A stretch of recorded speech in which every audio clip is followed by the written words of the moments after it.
दोस्तों अभी अमेरिका का जो अदालत है ना, वो तहूर राना को भारत में प्रत्यार्पण की मंजूरी दे दिया। दोस्तों सबसे पहले जान लेते हैं तहूर राना है कौन। दोस्तों जो तहूर राना जो है वो भारतीय मूल का व्यक्ति है जो अभी कनाडा का नागरिक है।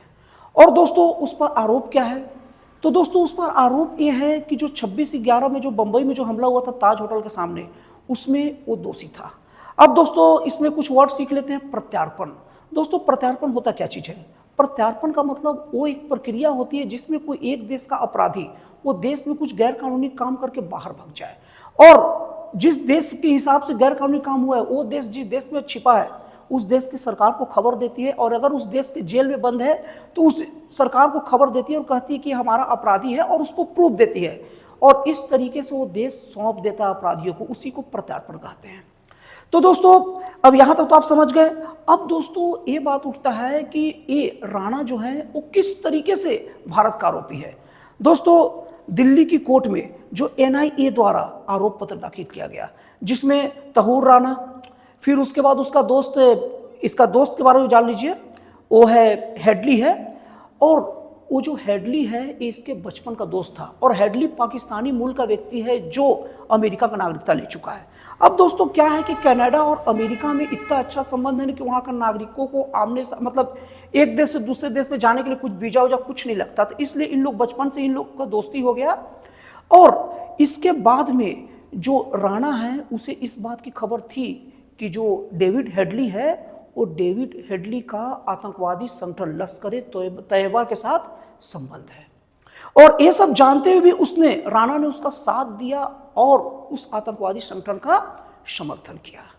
और दोस्तों यही नहीं, उस हमले के वक्त बहुत देश के अलग अलग भागों में, पुणे वगैरह अलग अलग भागों में यात्रा भी की और अच्छी खासी रेकी भी की, ऐसा NIA का आरोप है। अब दोस्तों इस आरोप को सुना गया, और सुनने के बाद अमेरिका की अदालत में ये बात भारत के द्वारा ये बात रखी गई, और इसके विरोध में भी जो राणा ने भी ये दलील दी कि हमारा इससे कोई लेना देना नहीं है, लेकिन अमेरिकी अदालत ने इस दलील को खारिज कर दी और भारत के प्रत्यार्पण का रास्ता साफ रखा। तो दोस्तों इस तरीके से जो तहूर राणा है वो भारत आ रहा है। अब दोस्तों इसमें बात ये होता है कि हमारे काम का क्या चीज है इसमें। दोस्तों हमारे काम का चीज है, दोस्तों होता क्या था ना कि कोई भी व्यक्ति कांड करता है जो थोड़ा संपन्न और दमदार पर्सनालिटी का है, पैसे वाला है, वो सोचता है कांड करे विदेश भाग ले, और होता भी है। दोस्तों 3 दिसंबर 1984 को जो भोपाल गैस कांड हुआ था उसका प्रमुख आरोपी एंडरसन था, वो उसी वक्त अमेरिका चल गया और उस पर कार्रवाई नहीं हुई। तो वो एंडरसन सभी आरोपियों के लिए एक मिसाल बना है, आइडियल बना है, अपराध करो विदेश निकलो, कुछ नहीं होने वाला। लेकिन राणा का जो प्रत्यार्पण है वो भी लीगल तरीके से, वो इस बात को अब शो करता है कि अब तुम बाहर ही भगोगे ना तो भी तुम्हारी खैर नहीं है। और अब इस लिस्ट में बहुत सारे नाम है, विजय माल्या, नीरव मोदी, सबके सब हैं, और सबके तरफ भारत मैसेज देगा उस देश के न्यायालय को, उस देश की सरकार को, और इस बात का हवाला भी देगा कि अमेरिकी कोर्ट ने प्रत्यार्पण किया है, आप लोग भी इसे प्रत्यार्पण करो। इस तरीके से दोस्तों हम लोग का देश का बहुत सारा अपराध, और दोस्तों अपराध का मतलब केवल फौजदारी अपराध, मारा पीटी या आतंकवादी अपराध नहीं होता है, आर्थिक अपराध भी देश को बहुत बड़ी क्षति पहुंचाती है। तो दोस्तों विजय माल्या और नीरव मोदी हमारे देश के आर्थिक अपराधी हैं, जिससे हमारे देश की अर्थव्यवस्था चरमरा जाती है, और उससे बहुत सारे क्राइम अपराध का जड़ बनता है।